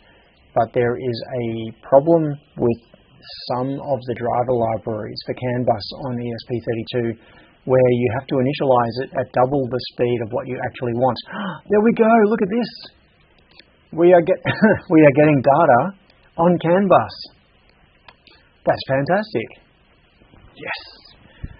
Alright, so we've now validated that the CAN bus interface is working. You can see there are variations in the data that's coming up here. Well, that's very good. That means that the hardware for CAN on this OpenKayo board is good to go. It's just up to the driver. WOOT. Yeah. Thanks, Mitchell. Okay, so I'm going to... Oops. I'm going to open a terminal and go to... here, cd OpenKayo, because we had some notes in here from last time. Now, to do. Okay, so we've got set strapping pins. I've got to make some... Bird Dog says another chicken dinner. Yep, winner, winner, chicken dinner. So, things to do still are... what I should have had was a validation list in here as well. But I haven't done that. Let's see. I'm going to add validated CAN bus is good. So to do, I want to switch serial 2 pins to 1 and 2 as per patch prototype. Right off the top of my head, I can't remember which way around that is, so I'll have to look that up.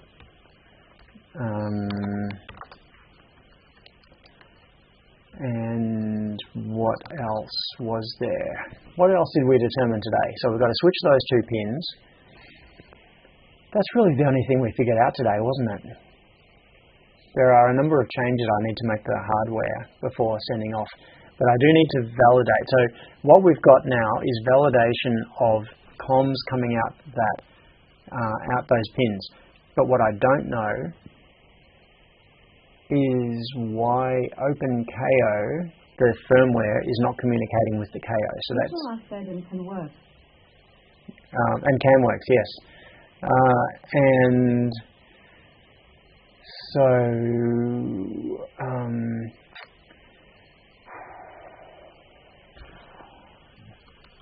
yeah, I think that's it. So those are some various changes that I need to make. Okay. And with that, I think I'm going to call it. And, yeah, I don't know. I don't even know what I've just done for the last 2 hours. It's a mystery. Okay. Better bring the chat back over where I can see it. What is everybody up to? All right. Thank you for hanging in there with this bizarre diagnostic process.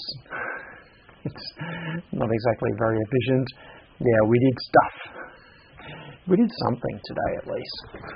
Thanks for coming along. I'm going to go and fall out of my chair and I will talk to you all. Oh, hang on. What is it today? Sunday? No, it's another week beyond. So I'm just looking at the date for the next barbecue.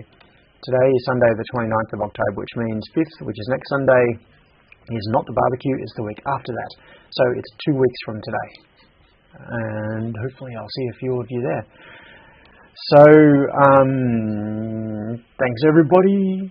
I'm going to hit the end button.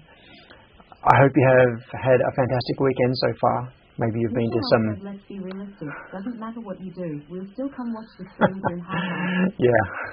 Thanks, Mitchell. I appreciate it. And I hope, some of you have probably been having some Halloween-type fun. And I will talk to you all really soon. Thanks. See ya.